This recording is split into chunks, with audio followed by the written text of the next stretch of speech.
On December 7, 1941, Japan attacked U.S. military bases in Pearl Harbor, Hawaii. More than 3,500 servicemen were killed or wounded. The next day, the United States declared war on Japan and entered World War II. The surprise bombing of Pearl Harbor shocked and angered Americans. There was fear that the west coast of the United States would be attacked next. During this time, many people confused Japanese Americans with the Japanese enemy. I'd just come home from church, and then we kept hearing, Pearl Harbor was bombed, Pearl Harbor was bombed. I had no idea where Pearl Harbor was. My geography was not that sophisticated. I had no idea, and my father said, oh, there's going to be trouble. And I said, well, how come, He said, well, Japan just bombed Pearl Harbor. And he says, we're at war with Japan. But I thought, why should it bother me? I'm American. And then when I went back to school that following morning, December 8th, one of the teachers said, you people bombed Pearl Harbor. And I'm going, my people? All of a sudden, my Japanese-ness became very aware to me, and then that I no longer felt I'm an equal American, that I felt kind of threatened and nervous about it.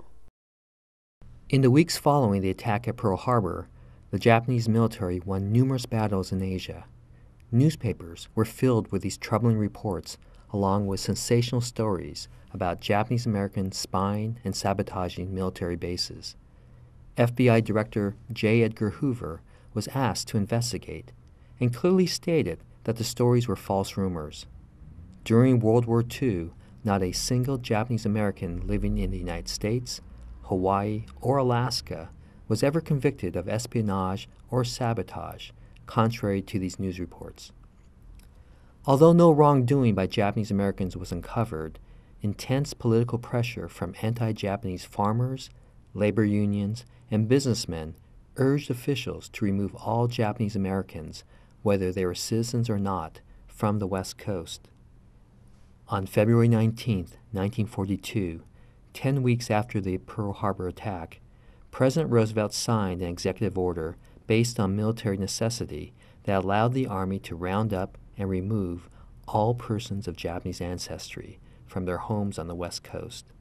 Families had only a week or two to sell or entrust to others their houses, farms, pets, businesses, and personal belongings.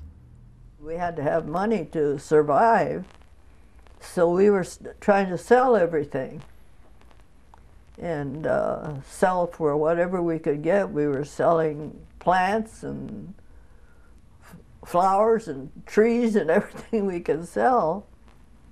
And it was a horrible time because each day, it just seemed like we were being squeezed.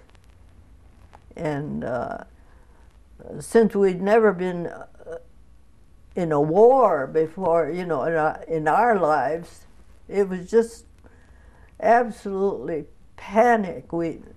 I still have nightmares. I have nightmares quite often, trying to decide, what am I going to take? What am I going to do with everything? And what's going to happen to us? It was just a horrible, horrible time.